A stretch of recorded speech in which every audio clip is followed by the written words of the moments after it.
Yeah, great. So we are now live on YouTube. So yeah, welcome everyone to the regulatory committee for today. Any apologies? So no apologies. Any disclosure of members' interests? So no disclosure of members' interests. And can I have a confirmation of the order of meeting, please? So Claire and Liz. So all those in favour say aye. So aye. And we'll have the confirmation of the minutes from the previous meeting. Liz, do you confirm they're all good? Yeah, and I'll second that as well. So all those in favour say aye, so that's all good. And we have reports. Is there any reports? Sorry, I've gone. The commissioner hearing the report, Marcus? Yep. But there was no report. No, that's fine. And section 7, any appeals? No, High Court? nothing to report on that either. No, that's fine. And so here we, oh, I'm looking at the wrong thing. Sorry, it's 2 ticks. So we come now to the hearing. For the resource consent application to establish and operate a medical centre gastroenterology clinic in Cambridge. And we will first off have the, sorry, I can't find my run sheet. Simone, can you please go through the report and just highlight any outstanding issues and bits and pieces that we are here to address with this hearing, please? Good morning. My name is Simone Williams and I am the planner for Waipa District Council and the author of the Section 42A report, which I take as being read. The application being heard seeks to establish and operate a specialist medical centre, a gastroenterology clinic, to be located at 21 Hamilton Road.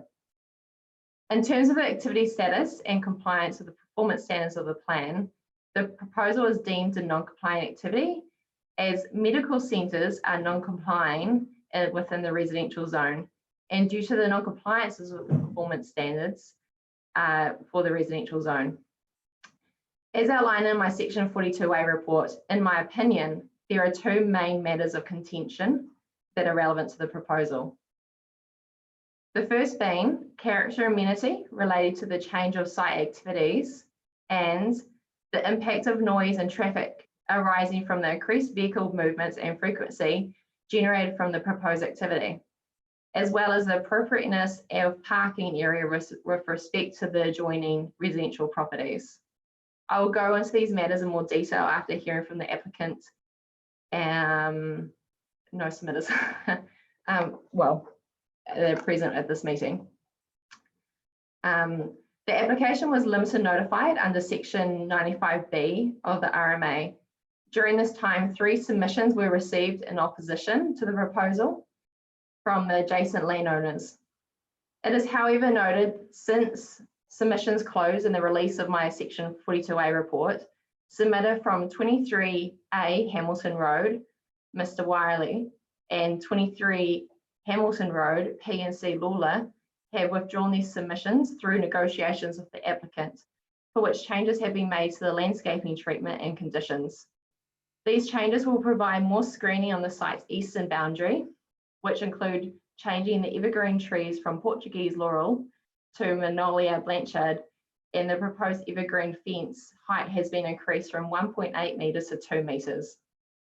As the fence is now technically considered a building under the district plan, consent for the fence within the 1.5 metre internal boundary setback, rule 2.4.2.4, is now required, but not listed in my hearing report, as this was not proposed when the report was written. The applicant will also seek to encourage staff to park. The applicant will also seek to encourage staff to park as close as possible to the eastern internal boundary, which will help to minimise movement of vehicles in these positions. These changes and withdrawal of the submission of 2 submissions means that there is only 1 submission opposition for the committee to consider. I also note that there was an error in my Section 42A report. as highlighted by the urban design and landscape evidence prepared by Ms. Hopping, where I had referenced an earlier plan with street fencing consisting of 1.2 metre picket fencing. As confirmed by Ms. Hopping, no street fencing is proposed along Hall Street or Hamilton Road frontages. This error does not change my opinion in my assessment of environmental effects in my Section 42A report. I wish to advise the committee that both Council Senior Development Engineer, Mr. Coots, and Council's Environmental Officer, Mr. Jones, are both available during this meeting should the committee have any questions regarding traffic noise or lighting. This concludes my introduction. Great, thank you for that, Simone. Now, I forgot to introduce our committees today. So I'm Chairperson, Councillor Marcus Gaufunkihi. We have Councillor Liz Stolwick. You just want to say hi, Liz?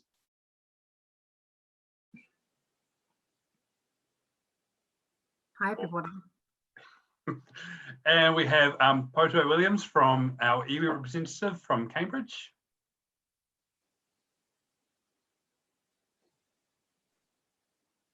Oh, is she not there? Sorry. Kia ora tātou. I'm an independent commissioner, but I'm also on the regulatory committee for Waipa District Council. And we also have Councillor Claire St. Pierre as well. Hi, everyone.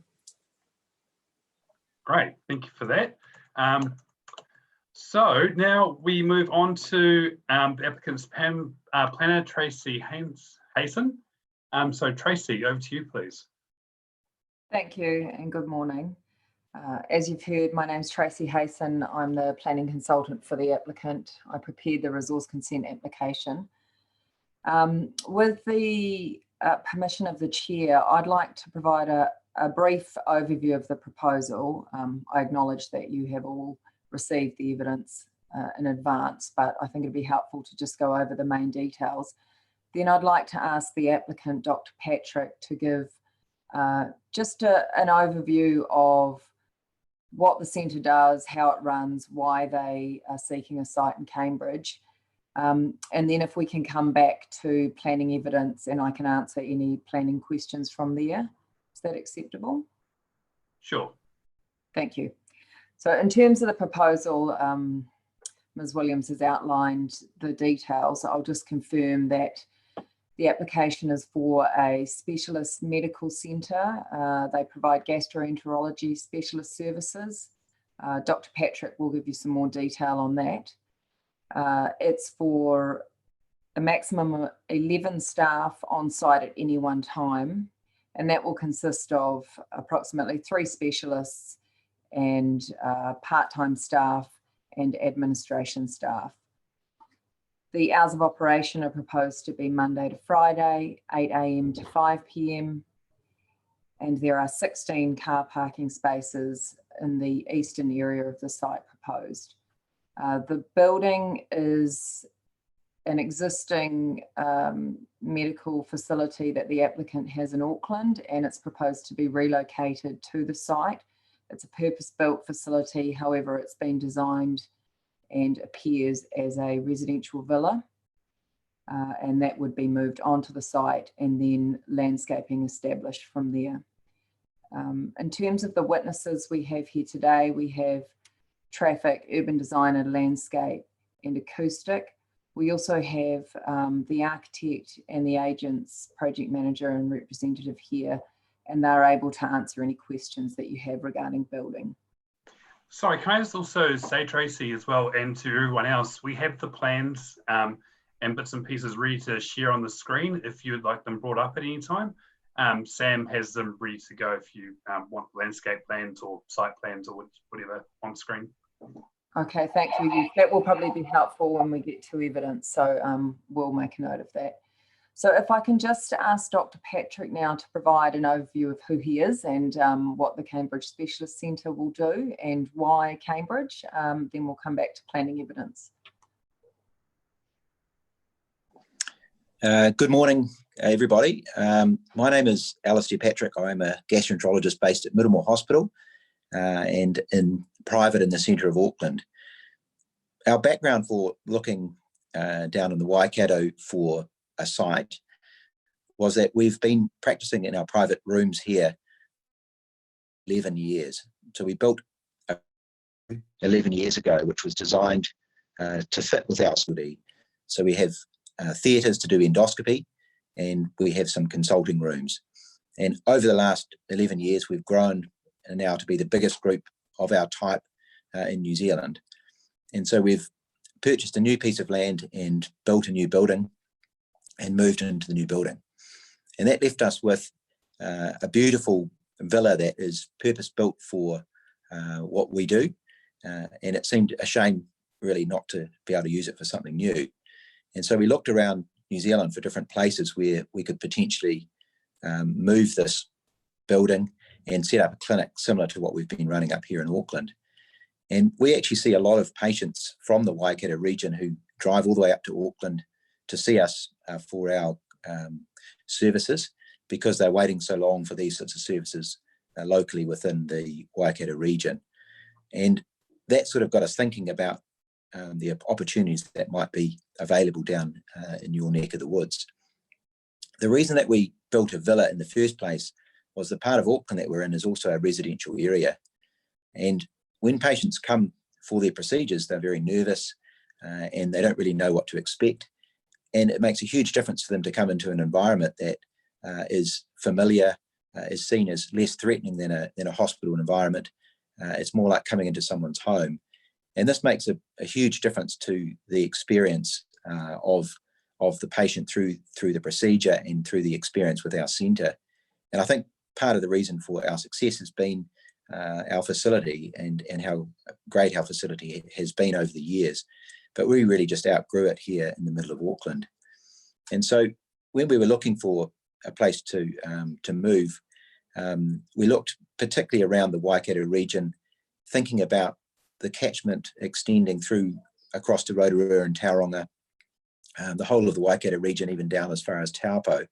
And talking to people that we know in the region, medical people, we felt that there was a real need in your part of the world.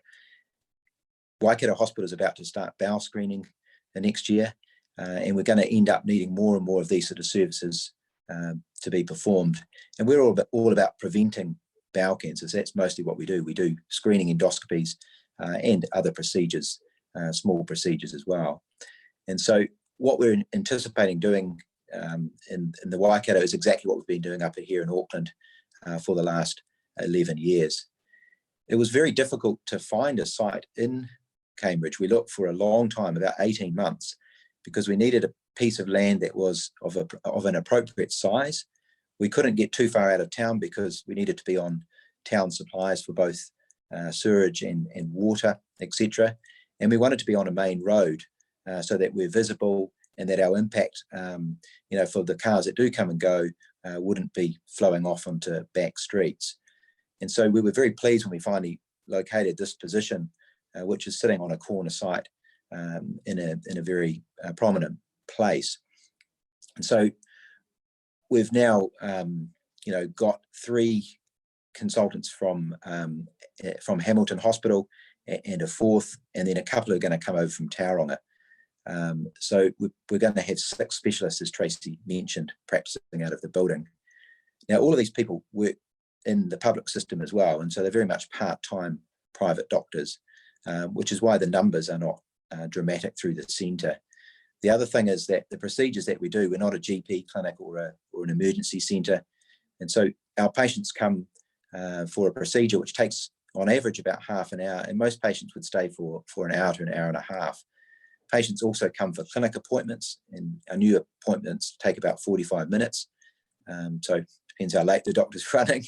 They're probably there for about an hour as well. And so we don't anticipate there to be a huge number of patients coming through the centre like you would with other medical practices.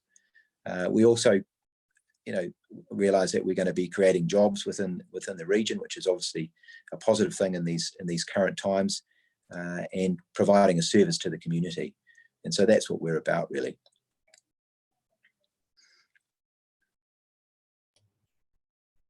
Thank you. Are there any questions for Dr. Patrick before we move on? And I'm just wondering, like, what is the total number of patients that you'd seen in a day, all up? So we would anticipate, at the moment, we're not even going to be running every day of the week at the beginning because we just don't have the doctors. But we would get through theatre probably 5 patients in a half day. So say 10 patients through the theatre in a day. And then through clinic, you might get another similar number, maybe a bit more. So maybe 15 patients. So somewhere between 10 to 20 patients a day coming through, I would guess.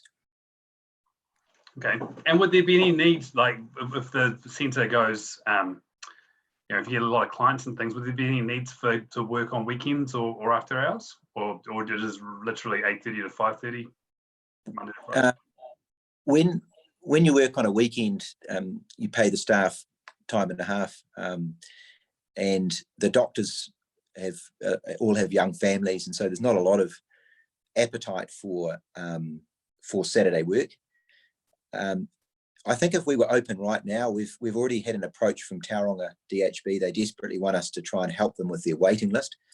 You know, and you know, if there was an exceptional circumstance like that, you know, because of the COVID, you know, shutdown and no work being done for so long, you know, maybe occasionally, but we certainly don't see it being a Saturday clinic by any stretch of the imagination at this stage.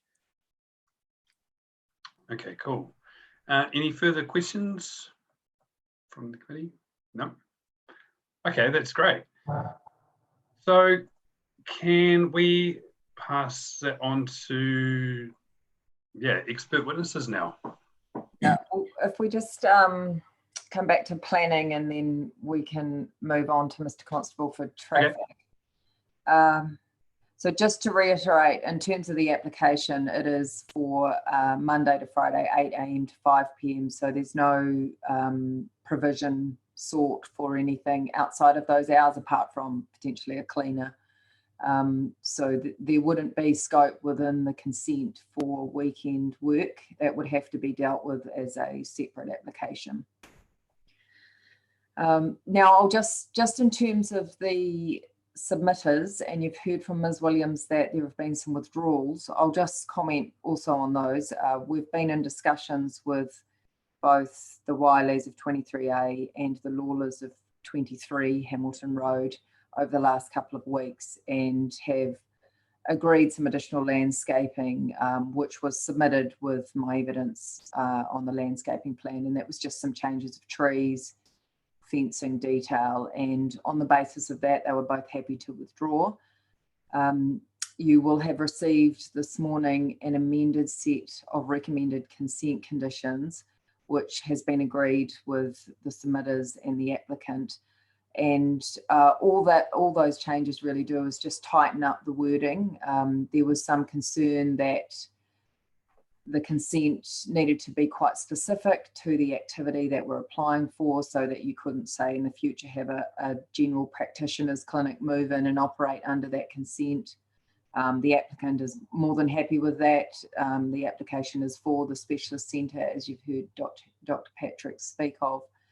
So there's just some tightening of wording around that, and also a bit of tidying up of the landscaping conditions and the parking.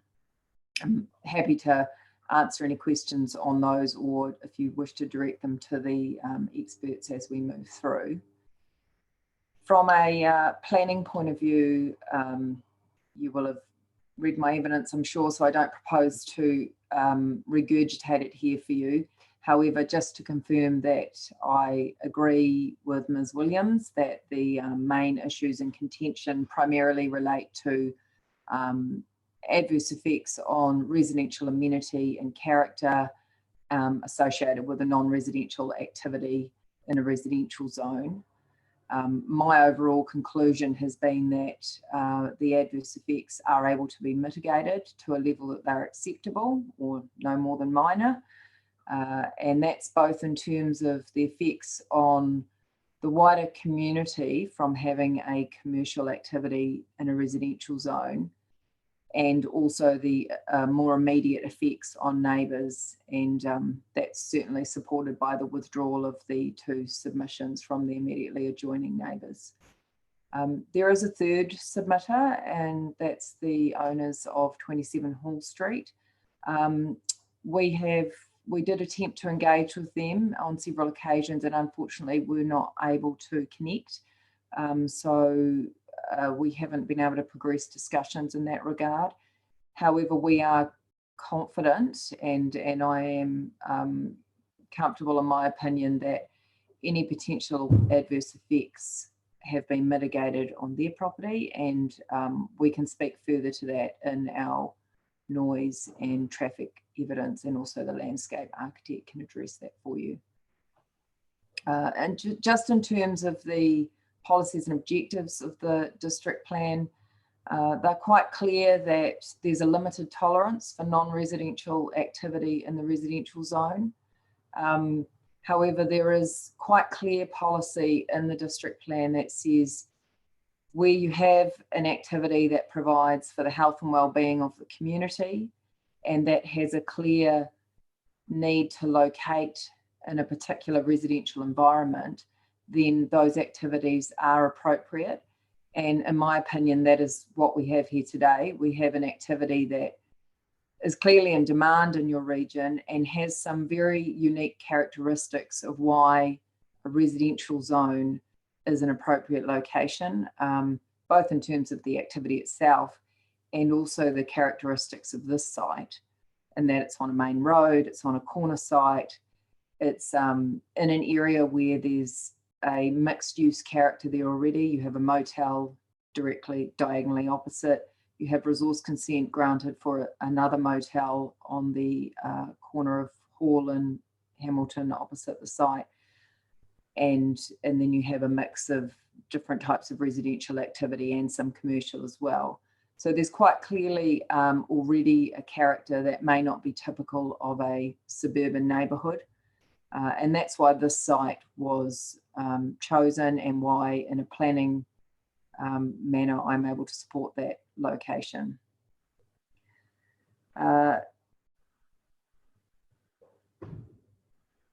In terms of the operation of the activity and changes that have been made through the application process, there's really only one change from what was lodged, and that's a reduction in the number of on-site car parks. The application was originally submitted with a car parking area of 19 spaces, which was in accordance with the district plan requirement. However, through a Section 92 information request from Council and advice from Council's traffic engineer, we reduced that car parking down to 16 spaces, which is in accordance with the actual demand assessed by Mr. Constable. And that just provided a smaller parking area, the ability to have more permeable surface on site, and met the actual demand. And then there've been a few minor changes around landscaping, as I addressed earlier.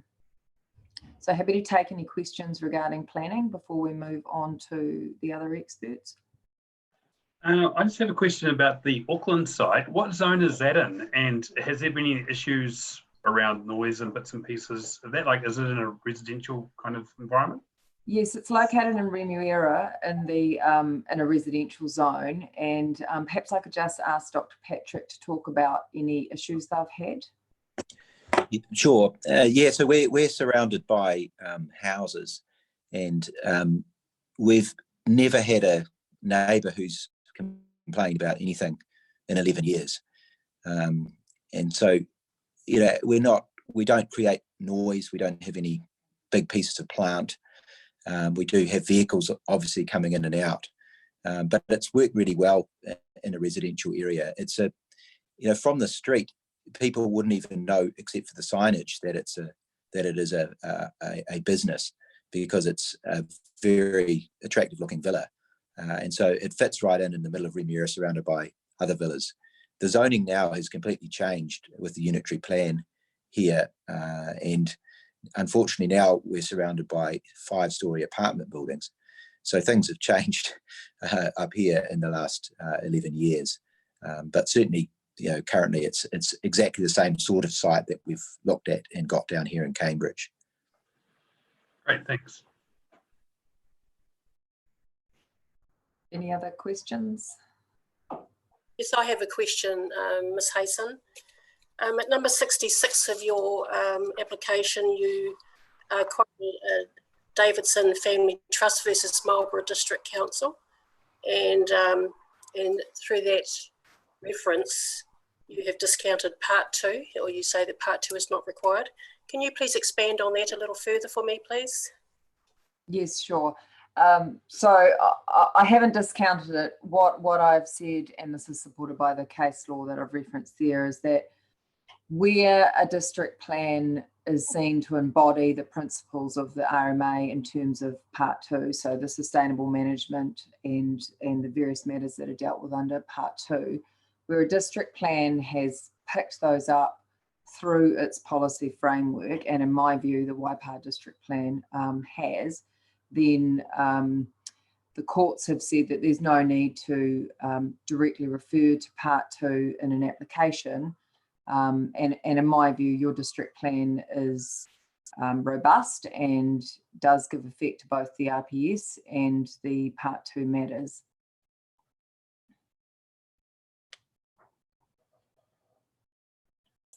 Thank you. Does that include your assessment of section 6E as well?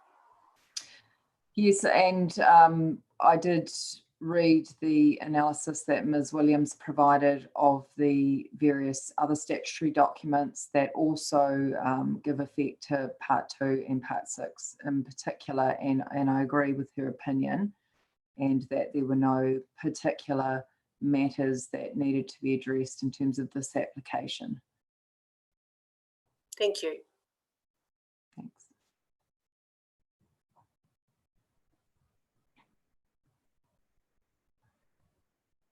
Yep, over to you again, Tracy. Thank you. I'd like to ask Mr. Constable, Traffic Engineer, to just summarise his findings and answer any questions you have.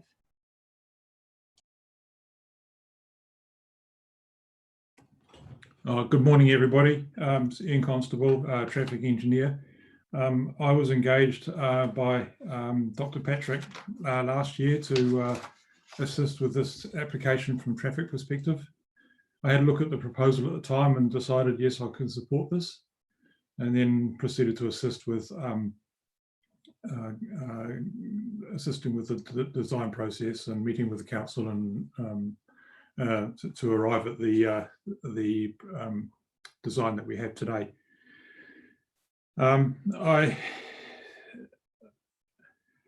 I assessed in my traffic report that the traffic flows that the development activity would generate, they're based on the number of staff that you just heard are going to be going to and from, a number of clients that will be processed during the day, and other incidental trips like service activity and other odd visitors and things like that. And I came up with a maximum of 15 vehicle movements in any 1 hour period. Generally it'll be less than that, but that'll be the maximum. Just to clarify, that's vehicle movements per hour, not vehicles per hour. So you'll get, that equates to, like half of them going in off Hamilton Road, which is where the entry is going to be, and half of them, 7 or 8 or whatever, are exiting to Hall Street, which is where the exit will be. So that's kind of the background of the traffic generation assessment. Parking assessment was done in the same manner, taking into consideration numbers of staff, numbers of clients that will be there at any one time. You've heard how how this particular centre will operate. The number of parking spaces is less than what the district plan requires, and it's probably fair to say that the activity will generate less parking than typical Gs would, because just the way they operate, and that's from that I derived my assessment of how much parking would be needed, and we're providing enough parking to meet that demand, so which you've already heard. We're also providing parking for 2 bicycles on the site, just for staff, mainly for staff that might choose to travel by bicycle. There's only 1 required in the district plan, but we're providing 2. But you heard that the main issues are in contention are traffic movement and parking activity within the site. And you've heard already that we've reduced the number of parking spaces on the site to try and mitigate those effects. We've taken 3 spaces out to increase the landscaping and reduce the car park area, that sort of thing, without compromising the ability of people to park on within the site. And I'm quite happy that the amount of parking that's remaining is sufficient to accommodate that. The other issue that was raised is visibility at the site exit. The remaining submitter has raised concern that the exit driveway has poor visibility to pedestrians passing by, school children, aged persons, that sort of thing on the footpath. I've dealt with this in my evidence. I don't need to go through that again. But just to summarise, I believe that there is ample visibility there. The exit is very narrow. It's going to be no more than any typical residential driveway, easy to pedestrians to cross, and I do not see any issues with pedestrian safety at that point.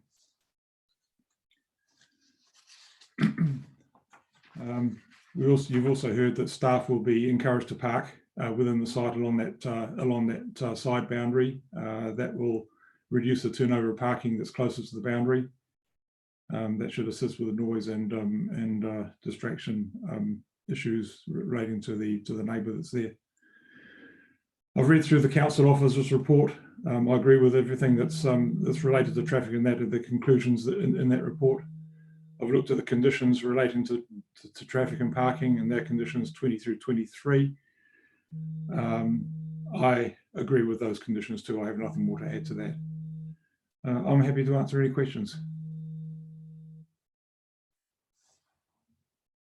Any questions there from my committee members? Nope. Okay, thank you very much for your report, Ian.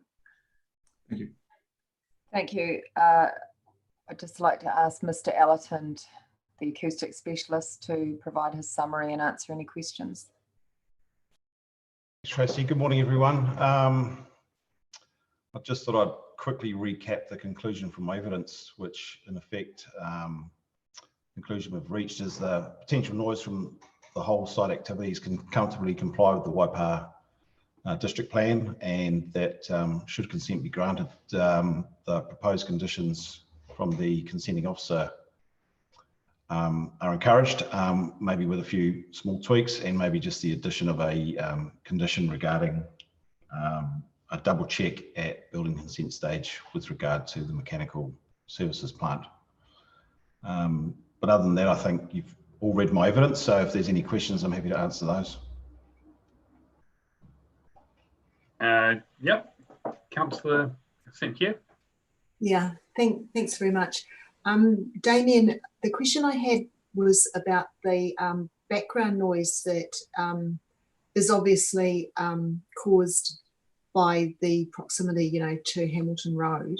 Sure. Because your evidence didn't take that into account. You assessed whether or not it was really the cars parking indoors, shutting and things like that, and perhaps the plant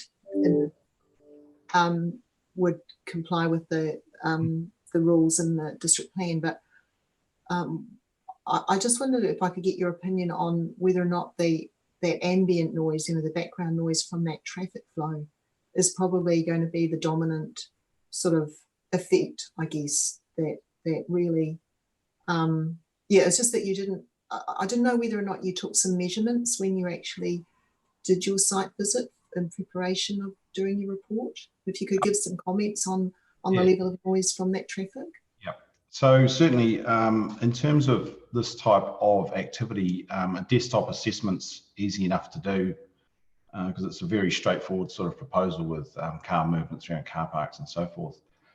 So the first step is really, the first question is, can you comply with the district plan? Because the district plan sets noise limits that protect amenity, and if you can comply with the district plan, it's almost a case of you don't necessarily have to go any further. We're not assessing the effects because we're not borderline, or we're not looking like we have to rely on the ambient noise. So that's why we stayed silent on that part, and perhaps I should have elaborated in the section 92 with regard to that. But I can certainly comment on it now. Hamilton Road traffic volumes, I believe, is something like 11,000 vehicles per day. So I'd anticipate noise levels at the house nearest, so 23 Hamilton Road, you'd expect noise levels of mid-60s all day long, just from traffic passing by. So, we're talking sort of around 65, which I don't know if that sounds like a lot. It's just sort of fairly constant stream of traffic along Hamilton Road, entering and exiting Cambridge. Certainly, even as you go back to the south side of the site, you'd still have noise levels of perhaps early 60s, maybe late 50s. So already, you're talking about 60 decibels down at the property on Hall Street. So again, just 11,000 vehicles per day pass along Hamilton Road is not insignificant. So you're absolutely right that the ambient noise will be the dominant noise source in the area. It won't be the site activity, and it won't be anything to do with the proposal. Thanks very much. That's really helpful.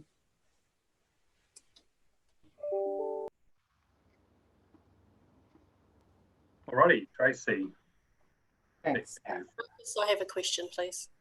Oh, sorry, Poto. Yep.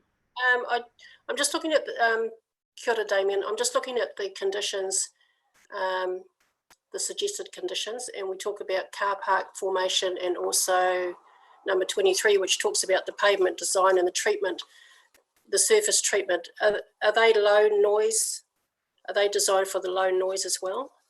Yeah, so really, sometimes it's just stating the obvious. With a new development, most people put in a bitumen surface or maybe a bit of concrete, and it's really just ensuring we don't end up with a coarse chip. And I'm sure Alistair wouldn't do that, but a coarse chip gravel driveway. So it's just making it really crystal clear what the expectation is. But yeah, certainly the smooth surface without ruts and potholes is desirable to minimise the noise. Thank you.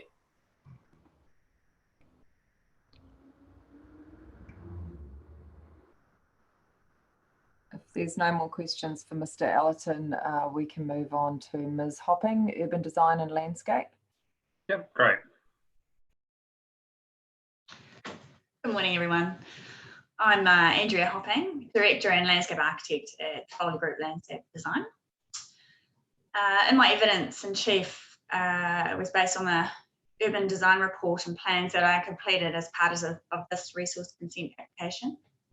So in order to assess the visual and landscaping effects of the proposal, I considered the visual catchment and viewing audience from the four sides of the site. The characteristics of these are described in my evidence in chief in order to provide a context of my visual assessment and landscape assessment. So the proposal has been well described, and there are several mitigation measures that have been incorporated within the proposal for a successful integration into this unique setting. And these have also been described in detail in my evidence in chief.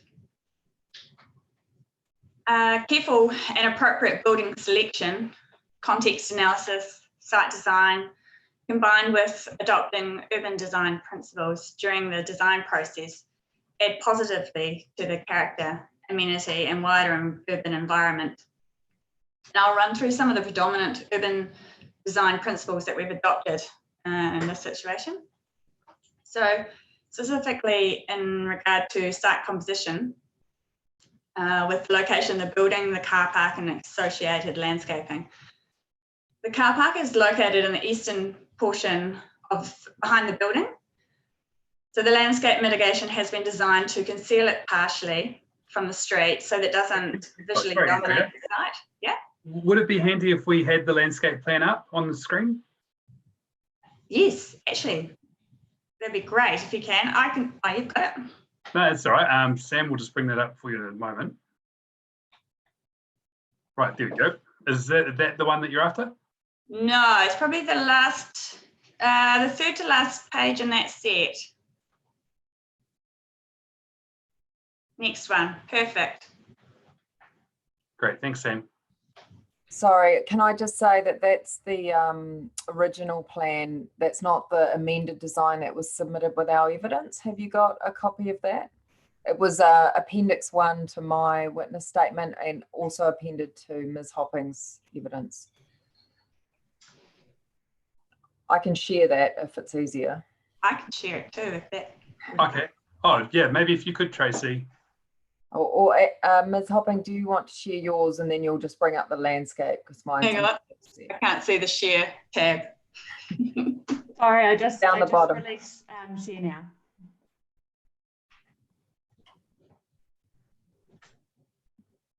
And sharing, hopefully. Can everyone see this? Yep. Great. Now I've got too many screens on. So just to reiterate, the building is in front of the car park and the car park is on the eastern portion.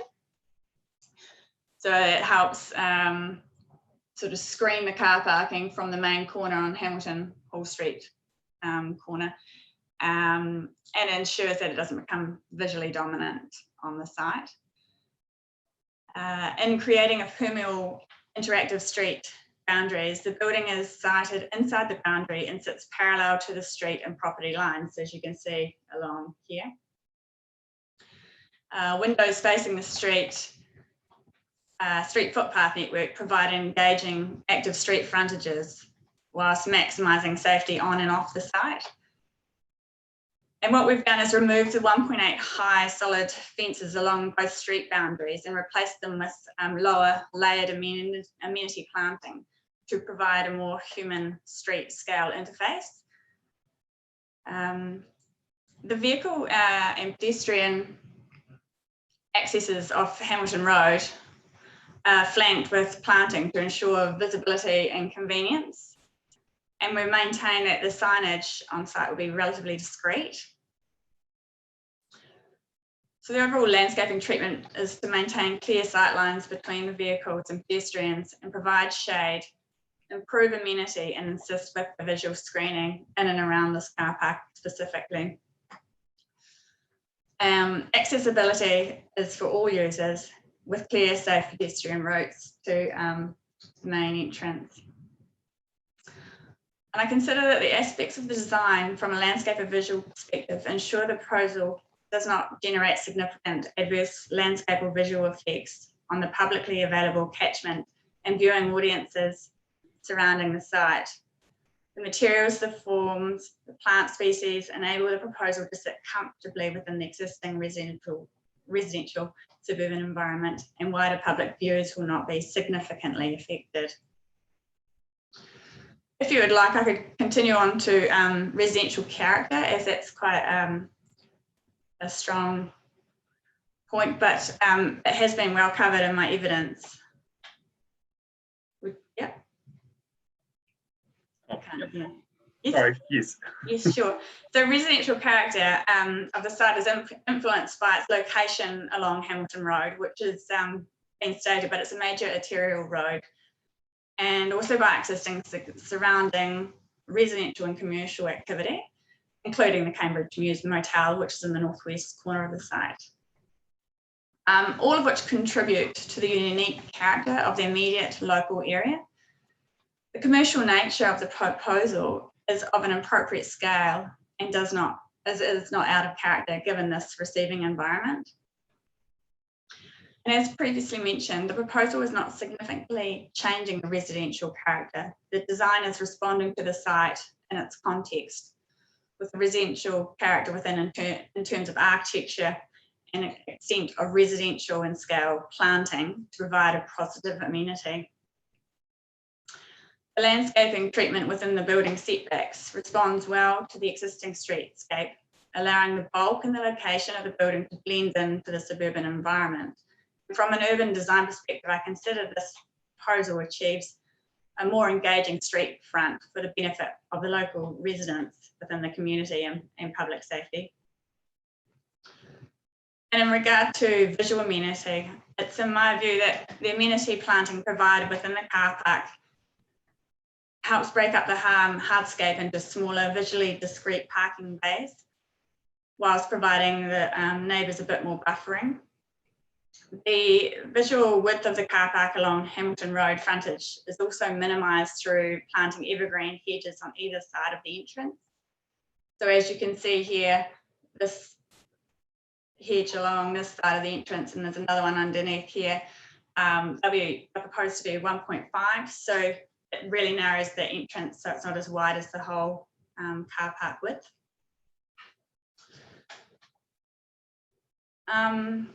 I've read all and reviewed the landscape conditions, and I can confirm I'm happy with them as proposed.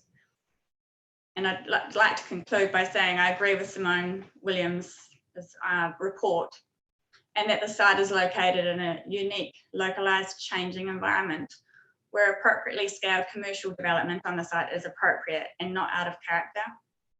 And from the perspective of landscape residential character and visual amenity and urban design, the proposal incorporates a number of considerations and elements to ensure the development sits well here and contributes positive to the surrounding community. So thank you, and I'm happy to answer any questions. Great. Is there any questions from my fellow? Nope. Okay. Thanks very much for that. Cheers. Thank you, Ms. Hopping. So that concludes the expert witnesses. We do have, as I mentioned earlier, the project manager and the architect available if there's any more technical questions around the building or relocation, which they'd be happy to answer now. Is there any questions for those parties? No? Okay. So that concludes our witness evidence. Thank you. Awesome. So the time is 10:50. I'm just wondering, do we want to take a 10-minute break, or is everybody happy just to carry on through? Yep. Okay, we'll just carry on through then. Cool, thank you for that. So can we have the applicants now? That's Ms. That's Dr. Patrick. That was a double up, Yep. I think. No, that's fine. So we have the submitters in opposition now. So we only have the submission from Janet Murtagh to go through. Sam, do you want to bring that up on the screen maybe and share, and we can flick through that? Or do you want to read through that one? Yeah, happy to share if you could just give me a couple of seconds. Yep, no worries.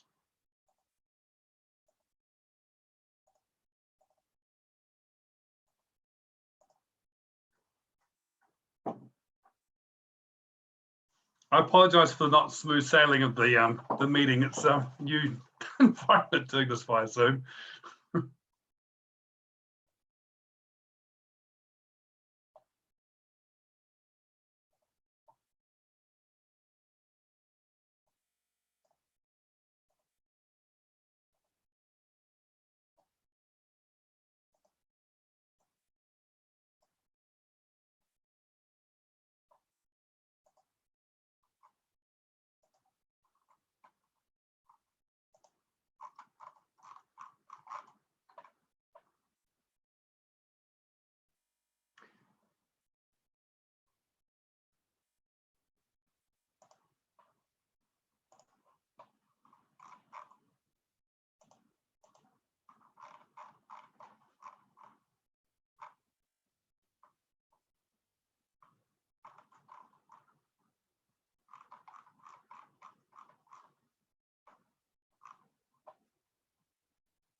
Would it help, Sam, if we come back in 5 minutes, maybe?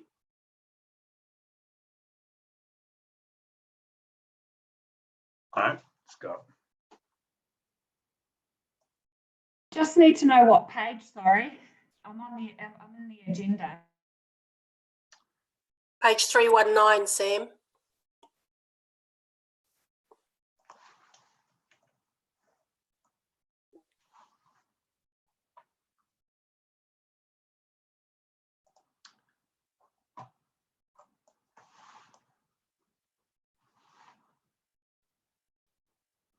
Great.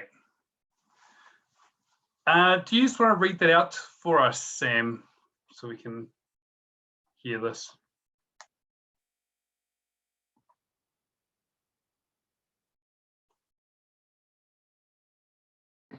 Yes, I'll just start from the start. This submission is made by Janet Mary Murtagh of 27 Hall Street, Cambridge. 1. The proposed building is a non-compliant activity in a Cambridge residential character area. This does not fit the council's criteria for development. 2. Egress onto Hall Street. Hamilton Road is a difficult street to turn right onto, thus most traffic is likely to turn left into Hall Street. 3. The path will be over a busy footpath which is regularly used by school children, walkers, people on bikes and scooters. Residents from Rest Haven also walk in Hall Street and motorised wheelchairs are regularly seen. 4. The egress is directly along the boundary of my big lawn, thus there would be noise from cars and service vehicles and increasing disturbance generally. 5. The proposed building has a setback of only 4 metres. The standard is 7.5 metres. 6. There will be reduced visibility for vehicles entering Hall Street with a high fence on the left and the building too far forward. I am unsure of the effect on my sunshine and privacy due to the elevation. 7. Relative to the likely change to Hall Street, a general notification is appropriate. Dictated by Janet Murtagh. Great, thanks for that, Sam. So that is the only submitter in opposition that we have today. So over to you now, Simone, for your report, please.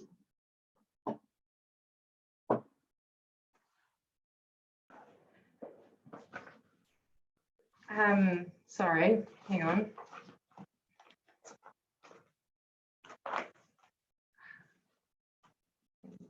You don't mind, I'm just having a moment.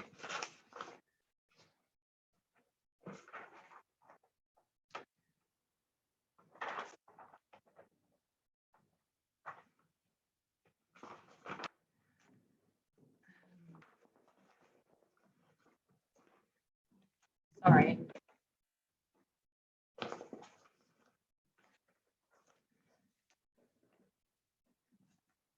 Okay. Do you mind sharing that submission again on the screen?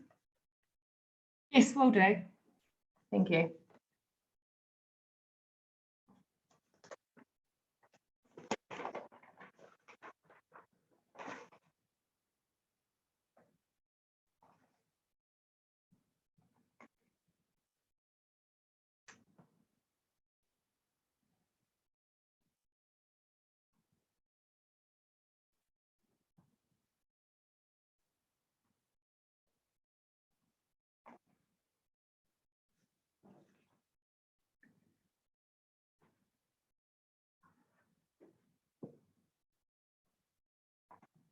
Okay, so the first matter of the submission relates to the non-compliant activity relating to the Cambridge residential character area.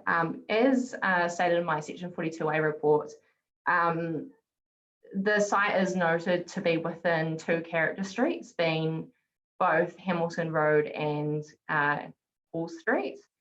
And the second notation for character status is it being located within the Cambridge residential character area. So in terms of the district plan, neither require certain or neither pertain to a certain design of building. essentially the character street status requires a greater setback from both road frontages, and the Cambridge residential character area provides a greater density of building for subdivision. So the proposal itself does not meet the character street setbacks, but in my report and my assessment of effects, I consider that the landscaping treatment blends the activity of the building into the surrounding suburban landscape and environment. So then in terms of the egress onto Hall Street, I feel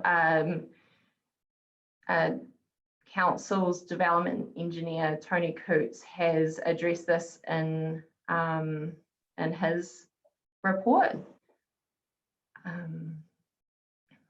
And also the applicant's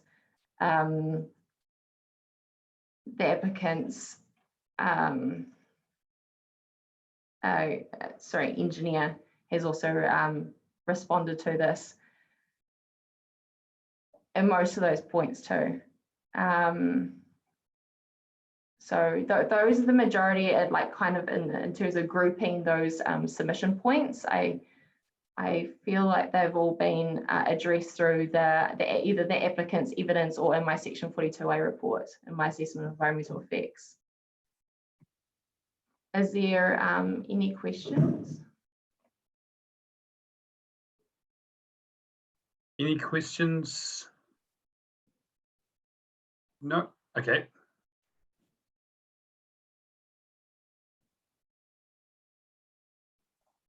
No, just yeah, please carry on with that, Simone.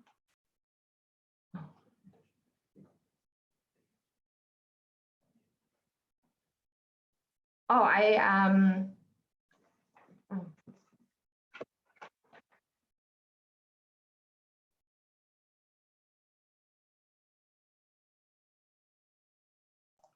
Sorry, you're muted, Simone. Oh, apologise.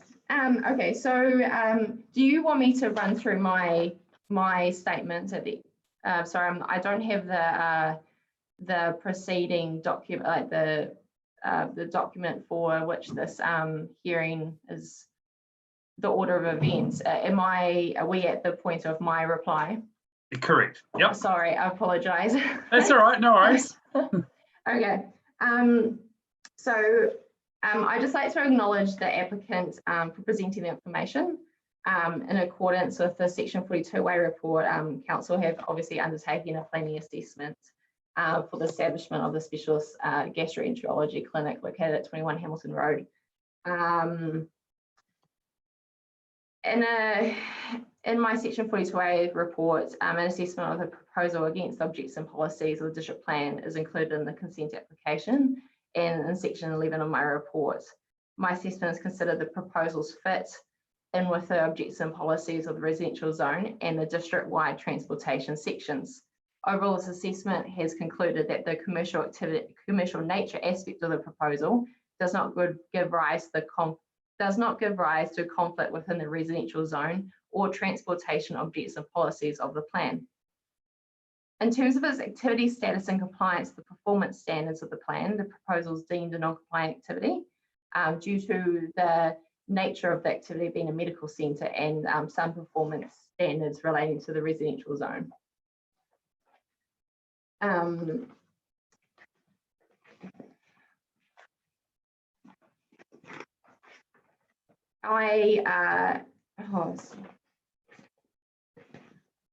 So sorry.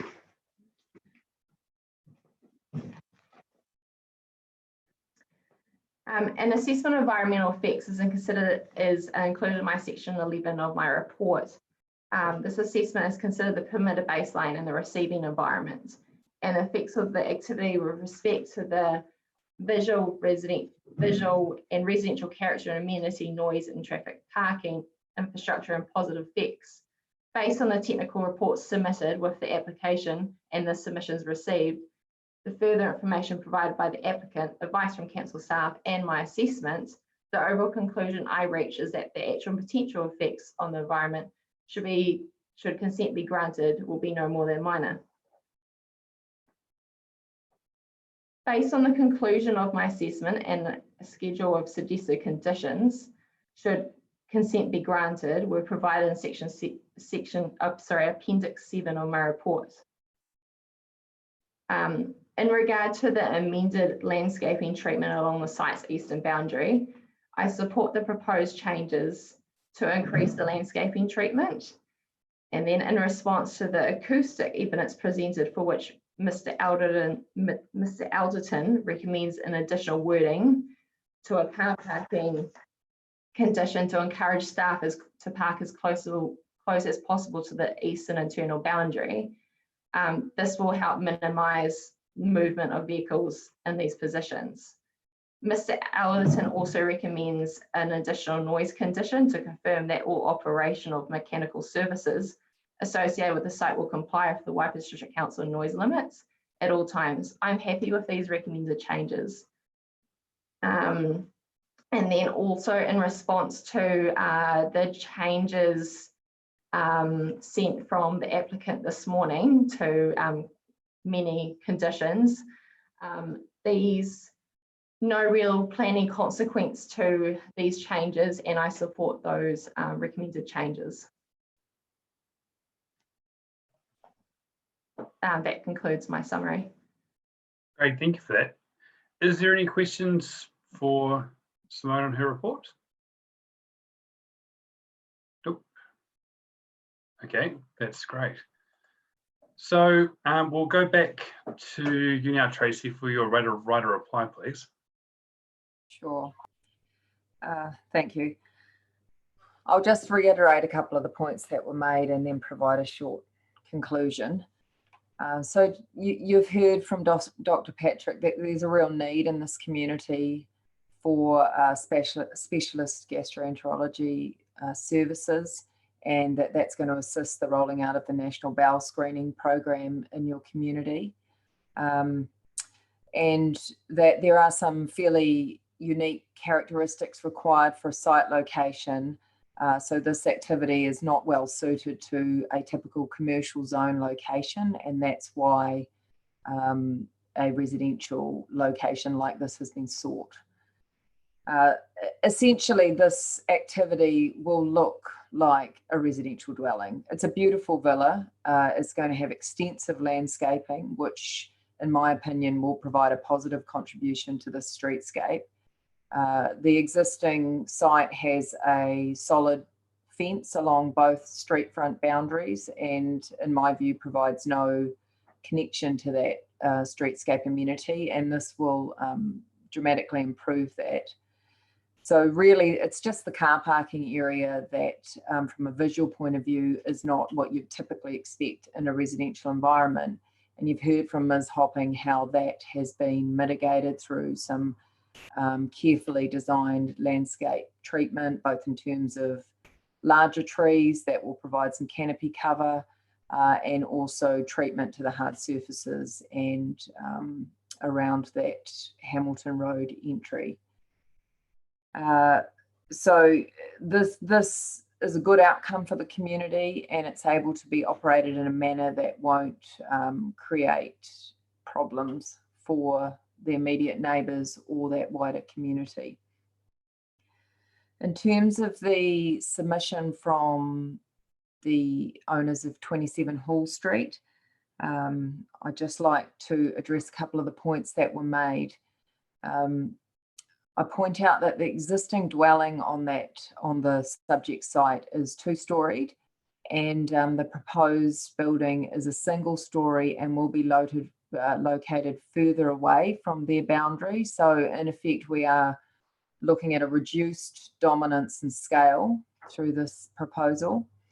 It complies with the daylighting requirements, so there's no issue with shading effect. There's an acoustic fence proposed along the boundary of their property, which Mr. Allerton has stated in his evidence is not actually required for compliance, but is just an added layer of mitigation, and it's a nice to have, if you like. And that fence will be treated with landscape planting to provide a softer visual result there for those neighbours. You've also heard from Mr. Constable that the access does not pose any safety issues for pedestrians or cyclists on Hall Street. And in fact, this is a very wide street berm, and that there's clear visibility for vehicles exiting the site there. In terms of the acoustic matters, just reiterating what you heard from Mr. Allerton, that it is the ambient noise environment that is the dominant acoustic effect here, and that essentially this activity will not be noticeable in the context of that environment.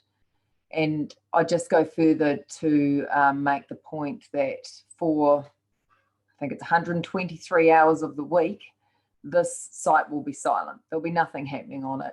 So it's actually a pretty good neighbour to have. And it's only the 45 hours that it's operating, during which the road is busy anyway, that there'll be any activity on site. So, and furthermore, we now have 2 residential neighbours on the Hamilton Road side that are happy with the proposal and have withdrawn their submissions.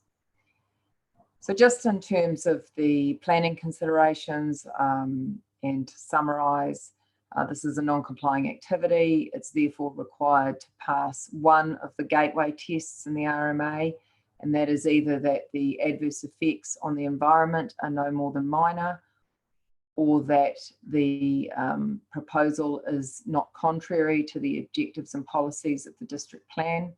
And in my opinion, and that's supported by Ms. Williams' planning opinion, both of those gateway tests are actually satisfied in this circumstance, and it is appropriate to grant resource consent. Thank you.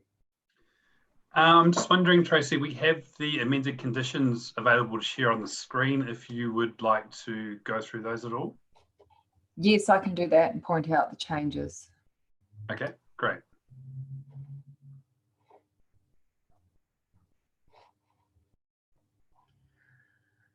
So just to be clear, these conditions are were put together by Ms. Williams as recommended conditions of consent. We made some minor tweaks, and these further amendments that you'll see as track changes in the document there have been worked on with the submitters over the last week or so. So the additional condition at number 2, the Cambridge Specialist Centre is to operate as a specialist medical centre, bracket gastroenterology clinic, bracket only. That just serves to be clear that this is not giving consent to anything other than what's been applied for, and that if in the future the gastroenterology clinic moved on, that any other activity that wasn't essentially exactly the same would have to apply for a resource consent, and those differences in effect would be assessed. Number 3, the addition is the same, it's just clarifying that. If you move on to the next page, number 7 is just providing some further confirmation that the acoustic statement that Mr. Allerton recommended as a condition of consent is to also include consideration of any exterior air conditioning units, which is standard practice. Then looking at the acoustic fencing, there's just a tweak to the wording, and that's to reflect the changes that were made for submitters where they wanted the ability to have that fence up to 2 metres, and you've heard from Ms. Williams that in turn introduced a non-compliance with the yard setback because the fence then became a building. I concur that that's correct. However, you'll be aware that where there's agreement with neighbours, you're able to have a building on a boundary under the RMA anyway. Number 9 is just further clarification that the activity must operate in accordance with the Waipa District Plan conditions for noise standards and the recommendations of this consent. Signage, it's just detailing that you may only have 2 signs that were included in the application, which are just small signs really directing clients to the front door and just showing where the site is located. On to the next page. Lighting, a lighting plan, which was not with the original application, was submitted in our evidence. That condition is just referencing that specific plan and just confirming that there shouldn't be any lighting directed towards neighbours, which is not the case. That's the only change to that page. And only minor tweaks on this page, just also confirming that it's the specialist medical centre and some detail around crossing construction.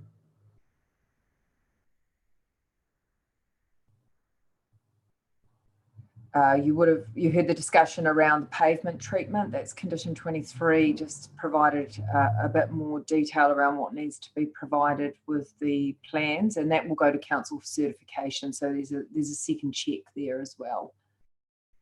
Parking spaces at condition 25. That's the recommendation that the car parks along the boundary of 23 and 23A Hamilton Street are to be used for staff, and that just means that there's less turnover likely of those car parks, and the applicant's more than happy with that. And finally, that last condition 26 is around the protection of the street tree. I just worked with the submitters on some clarification of the wording, but essentially that condition remains unchanged in its intent. No changes from there. Is there any further questions for Tracy at all? Nope. Okay, great. Well, thank you very much for your reports and attendance today. We will close the hearing now, and we'll go into committee and to discuss the application. Yeah, so thank you very much for your attendance, and I'm sorry it hasn't gone quite as smoothly as normal, but interesting time still. So yes, so is there anything further at all that anybody wants to bring up? Discuss? No? All right, well, have a good day, and you'll hear from council with our decision within, I think it's 20 working days, Tony? Yeah.